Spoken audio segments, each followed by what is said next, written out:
Hello future coders, welcome back to GFG 160 coding challenge. और आज हम हमारे डे 25 में और इसमें हम सॉल्व करने वाले हैं इनसाइड इंटरवल प्रॉब्लम। इसमें क्या हमारे पास एक इंटरवल दिए होंगे बहुत सारे, जैसे कि प्रीवियस प्रॉब्लम में भी हमारे पास दिए हुए थे, बट हमारे पास यहाँ पे एक न्यू इंटरवल भी दिया होगा। हमको क्या करना है, न्यू इंटरवल को ऐड करना है हमारे पुराने इंटरवल्स में। बट हमारे जो पुराने इंटरवल्स है वो शॉर्टेड ऑर्डर में है। तो चलो सॉल्व करते हैं इस प्रॉब्लम को। सबसे पहले आपको आ जाना है गूगल पर, एंड गूगल पर आकर मैं सर्च कर लेता हूँ प्रॉब्लम ऑफ द डे। ठीक है, GAG problem of the day daily की तरह हमने सर्च कर लिया है। उसके बाद हमारी जो फर्स्ट लिंक आ रही है इस पर मैंने क्लिक कर दिया है। फर्स्ट लिंक पर क्लिक करने के बाद में GAG problem of the day का पेज आपके सामने ओपन हो जाएगा। फिर जीएजी 160 पर क्लिक कर देना है, जिसे हम रेगुलरली करते आ रहे हैं। स्टार्ट कोर्स का ऑप्शन आपके पास आ रहा होगा, स्टार्ट कोर्स पे आपको क्लिक कर देना है। And GAG problem of the day, like जो जीएजी की 160 की सारी प्रॉब्लम आपके सामने आ जाएगी। अगर डेली आप प्रॉब्लम सॉल्व कर रहे थे, यहाँ पे रिज्यूम का ऑप्शन आ रहा होगा, अदरवाइज आप नीचे स्क्रॉल करके स्टार्ट वाले ऑप्शन पर क्लिक कर सकते हैं शॉर्टिंग की प्रॉब्लम के लिए। तो मैंने यहाँ पे रिज्यूम पर क्लिक कर दिया है। फिर जितनी भी प्रॉब्लम्स हमारी शॉर्टिंग की है वो हमारे सामने आ जाएंगी। एंड डे 25 की इंसर्ट इंटरवल वाली प्रॉब्लम पर आपको क्लिक कर देना है। मैंने क्लिक कर दिया। फिर प्रॉब्लम वाले ऑप्शन को साइड कर देना है। देन जैसा कि हम सारी वीडियोस में करते हैं, पहले प्रॉब्लम स्टेटमेंट पढ़ते हैं, एग्जाम्पल समझते हैं, कंस्ट्रेंट वगैरह को देखते हैं कि वेरिएबल्स की क्या साइज होने वाली है, कॉम्प्लेक्सिटी वगैरह देखते हैं। तो वैसे ही हम इसमें भी करने वाले हैं सेम। अब बात करते हैं प्रॉब्लम स्टेटमेंट रीडिंग की। Geeks has an array of non overlapping intervals, ठीक है, where intervals of I start I and end I represent the start and the end of the event, and interval is in sorted in ascending order by start I। ठीक है, मतलब ये sorted order में दिया हुआ है। अब पूरा मैं प्रॉब्लम स्टेटमेंट पढ़ने से अच्छा आपको समझा देता हूँ। मैंने पूरा सब पढ़ रखा है पहले से कि आपके पास क्या एक इंटरवल एरे आ रहा होगा, वेक्टर आ रहा होगा, एरे ऑफ एरे। ठीक है, वेक्टर के अंदर वेक्टर जैसे पुरानी प्रॉब्लम में था, सेम टू सेम यहाँ पे आपके पास आ रहा होगा। और आपको करना क्या है कि आपको एक नया इंटरवल एरे भी दिया होगा, उसके अंदर स्टार्टिंग और एंडिंग वाले एलिमेंट, दो एलिमेंट दिए होंगे बस। आपको क्या करना है, इसको ऐड ऑन करना है उसके अंदर। ठीक है, एंड आपको ओवरलैपिंग वाली चीज को भी मेंटेन करके चलना होगा। अब यहाँ पे एग्जांपल की बात कर लेते हैं हम।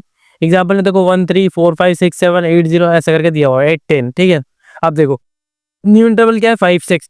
अब मैं यहाँ पे आया, ये छोटे ऑर्डर में ऑलरेडी मैंने यहाँ पे मैच किया 1 3 5। मेरा जो ये वाला एलिमेंट है, एंडिंग वाला एलिमेंट, जब तक एंडिंग वाला एलिमेंट इससे छोटा होता जा रहा है तब तक मैं सबको ऐड कर लूंगा।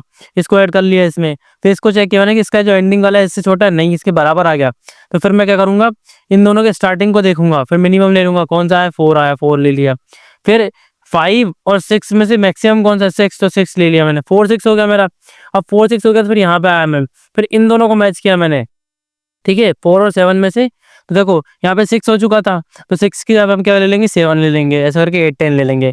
सिंपल सा सॉल्यूशन होने वाला है। इसका भी समझेंगे हम, ज़्यादा डरने की जरूरत नहीं। अगर आप बिगिनर है तो बहुत सिंपल सोल्यूशन होने वाला है। ठीक है, नेक्स्ट वाले आप देख सकते हैं 4 और 9 को ऐड करना था, तो वो पहले से एग्जिस्ट कर रहे थे और ये ओवरलैप हो रहे थे, ओवरलैपिंग को भी इनको ठीक कर दिया। ठीक है, मतलब एक तो ओवरलैपिंग को ठीक करना है, साथ में जो नया एलिमेंट आ रहा है, लेकिन नया इंटरवल आ रहा है, उसको भी ऐड ऑन कर देना है। कांस्टेंट की बात कर ले तो 1 से लेके 10⁵ तक हो सकते हैं इंटरवल्स की वैल्यू, जो उसका साइज होने वाला है। ठीक है, टोटल जितने इंटरवल्स हो सकते हैं 10⁵ तक। और इसके स्टार्टिंग और एंडिंग की बात करें 0 से लेकर 10⁹ तक हो सकते हैं। अब कॉम्प्लेक्सिटीज की बात करें तो देखो यही हमारे पास चैलेंज है कि 10⁻, order of n time complexity and order of n space में आपको इस प्रॉब्लम को सॉल्व करना होगा। तो लेट्स सी कैसे हम इस प्रॉब्लम को सॉल्व कर सकते हैं। सबसे पहले हम आ जाते हैं प्रॉब्लम हमारे कोड एडिटर पे। ठीक है, अब बात कर लेते हैं इस प्रॉब्लम को सॉल्व करना कैसे है। पहले तो मैं एक रिजल्ट वेक्टर बना लेता हूँ हमारा। ठीक है, vector of vector int answer बना लिया मैंने। ठीक है, इसके अंदर मैं अपना पूरा जो भी आउटपुट होगा वो इसके अंदर दे दूंगा मैं। उसके बाद में यहाँ पर हमारे पास एक इटरेटर भी चाहिए, जिससे हम इटरेट करेंगे। आई को ले लूंगा और एन ले लूंगा, क्यों, इंटरवल्स के लिए। ठीक है, इंटरवल्स इंटरवल्स डॉट साइज ले लूंगा।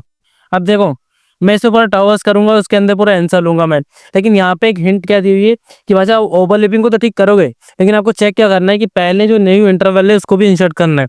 तो पहले मैं क्या कर लेता हूँ, लूप लगा लेता हूँ सिंपल सा, while i less than n. ठीक है, एंड डबल एंड लगा के मैं क्या कर लेता हूँ, इंटरवल्स ऑफ आई, इसका क्या है, लास्ट वाला एलिमेंट मतलब 1। अगर ये लेस देन है हमारे न्यू इंटरवल्स के, ठीक है, ये यहाँ पे हमारा न्यू इंटरवल है, इसको कॉपी कर लेते हैं इसके नाम को, एंड कंट्रोल सी, नीचे आ जाते हैं। और यहाँ पे इसका जो स्टार्टिंग वाला है उससे अगर छोटा है तो आपको सिंपली क्या करना है, इसको हमारे आंसर के अंदर पुश बैक कर देना है, answer dot push underscore back. और आपको पुश क्या कर देना है यहाँ पे, जो हमारा इंटरवल्स है, ठीक है, इंटरवल्स ऑफ आई, मैंने इंटरवल्स ऑफ आई को उसके अंदर पुश कर दिया सिंपली, और आई को प्लस प्लस कर देंगे हम यहाँ से। ये हमारा पहला काम होगा कि पहले जो जितने एलिमेंट्स उससे ओवरलैप नहीं हो रहे उन सबको इसके अंदर ऐड ऑन कर लेना है। तो मैंने उन सबको सिंपली इसके अंदर ऐड ऑन कर दिया है, ठीक है। इसके बाद बात कर लेते हैं, अब ओवरलैपिंग वाली बात यहाँ पे आ चुकी है। तो आपको यहाँ पे करना क्या है, देखो while i less than n, loop तो आपका सेम ही रहेगा, बस आपको यहाँ पे चेक क्या करना है, कंडीशन चेक करनी है कि आपका जो इंटरवल ऑफ आई है, ठीक है, इंटरवल्स ऑफ आई ऑफ 0, इसका जो स्टार्टिंग एलिमेंट है जब तक वो क्या है, छोटा या बराबर है हमारे न्यू वाले के, किसके, न्यू वाले के एंडिंग से, ठीक है। तब तक आपको क्या करना है, इसके अंदर आना है। आपको अब न्यू वाले को मॉडिफाई करना है, ठीक है। न्यू वाले को मॉडिफाई कैसे करूंगा, देखो न्यू इंटरवल का जो मेरा पहले 0 रहेगा उसको मॉडिफाई कैसे करना है आपको, देखो यहाँ पे मिनिमम लेना है हमको। मिनिमम किस किस का लेना है, एक तो न्यू इंटरवल ऑफ 0 का लेना है, और साथ में हमारे जो इंटरवल्स आ रहा है, ठीक है, इंटरवल्स के 0 का लेना है। इन दोनों में जो मिनिमम होगा वो नया इसका वो बन जाएगा स्टार्टिंग पॉइंटर। अब इसके एंडिंग पॉइंटर की बात कर ले, तो मतलब एंड कहाँ पे होगा उसके लिए 1 वाले में चेक कर लेंगे। इसके अंदर मैक्सिमम लेना है किसका, दोनों के एंडिंग का, ठीक है। इसका भी एंडिंग ले लेते हैं 1 और इस वाले का भी एंडिंग ले लेते हैं 1। इंटरवल्स का भी ले लेंगे हम, इंटरवल्स ऑफ 1, ठीक है। अब ये क्या कर रहे हैं, यहाँ पे मॉडिफाई कर रहे हैं, हमारे जो नया इंटरवल है उसको ओवरलैपिंग से बचाते हुए मॉडिफाई कर रहे हैं हम, ठीक है। उसके बाद हमारा काम क्या हो जाएगा, अभी मॉडिफाई होकर बाहर आ जाएंगे हम, तो सिंपली हमारे पास जो हमारा आंसर वेरिएबल है, ठीक है, आंसर वेक्टर जो हमने बनाया है, answer dot push underscore back, आपको क्या करना है, इसके अंदर पुश अंडरस्कोर बैक कर देना है हमारा न्यू इंटरवल, ठीक है। अब न्यू इंटरवल को यहाँ पे इंसर्ट कर दिया हमने। इसके बाद हम बात कर रहे थे, हमने क्या किया, पहले तो जितने भी उससे ओवरलैप नहीं हो रहे थे उन सबको एड ऑन कर लिया। फिर जो ओवरलैपिंग हो रही थी उसको हमने मैनेज किया कि हाँ इस ओवरलैपिंग को ठीक कर लेते हैं, तो उसको ठीक किया। उसके बाद में नए वाले इंटरवल को भी ऐड कर लिया, जो नया इंटरवल हमने ओवरलैपिंग को करेक्ट करने के बाद में बना था वो। अब बात करते हैं क्या करना है।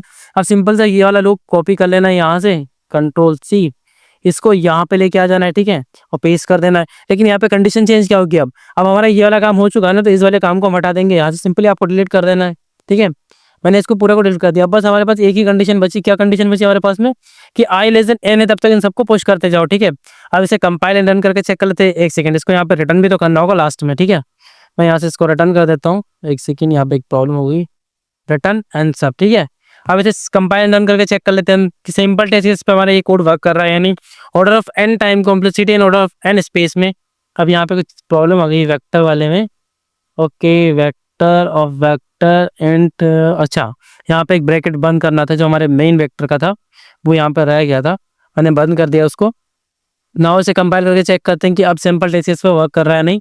रेडी फॉर इवैल्यूएशन, एंड यहाँ पे फिर से कोई प्रॉब्लम आई है, न्यू इंटरवल ऑफ 0 में कोई प्रॉब्लम आई है, क्या प्रॉब्लम है, vector value, let me check once, एक second, intervals of 0, intervals of 0, intervals, यहाँ पे तो सब ठीक ही दिख रहा है मुझे, लेट मी चेक वंस।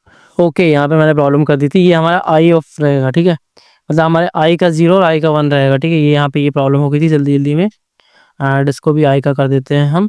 मतलब जो हमारा आई चल रहा है ना, जिस इंडेक्स पे हमें उसके 0 एंड उसका फर्स्ट एलिमेंट से कंपेयर करना था, एंड डायरेक्टली इसको 0 1 से कर दिया था। रेडी फॉर रिवैल्यूएशन के लिए है ना हमारा कोड, एंड आप देख सकते हैं सिंपल टेस्ट केस पे सक्सेसफुली वर्क कर चुका है। अब मैं इसे सबमिट करके चेक कर लेता हूँ जितने भी टेस्ट केस इस क्वेश्चन पे लगे हुए हैं ये सबको पास कर पाया नहीं। रेडी फॉर रिवैल्यूएशन के लिए हमारा कोड, एंड आप देख सकते हैं टेस्ट केस पास हो रहे हैं। Now you can see that all the test cases passed by our code. So thank you so much for this particular video. We will meet in the next video and solve the next problem of GFG 160 coding challenge. Thank you so much.